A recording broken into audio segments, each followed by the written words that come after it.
Et cela fait 2 semaines que la plateforme de vidéo Netflix se débat avec une polémique déclenchée par le spectacle d'un humoriste extrêmement connu aux États-Unis, Dave Chappelle, un spectacle intitulé The Closer.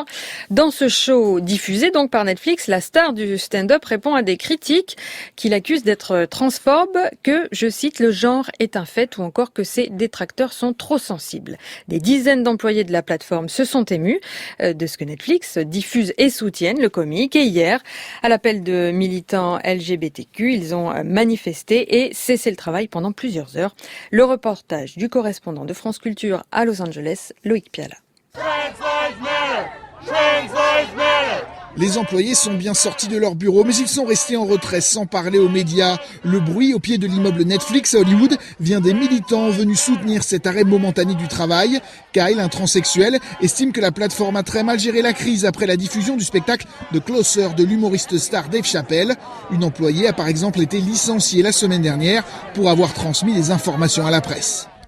J'aime la comédie, je ne veux pas qu'on annule quoi que ce soit, mais est-ce que Netflix n'aurait pas pu mettre un putain d'avertissement par exemple, ou proposer plus de contenu pour les personnes transgenres? Ces revendications font partie d'une liste adressée à la direction de Netflix qui aurait payé Chappelle 20 millions de dollars pour son spectacle. Elle est aussi accusée de sous-estimer l'impact des mots sur une communauté cible de violence et de discrimination. Ashley Marie Preston a organisé le rassemblement. On fait face à l'émergence d'une économie de la haine. Les algorithmes sont manipulés pour distordre la façon dont on perçoit les autres et nous-mêmes. Je pense que des sociétés comme Netflix, Facebook ou Instagram en jouent et cherchent à nous monétiser.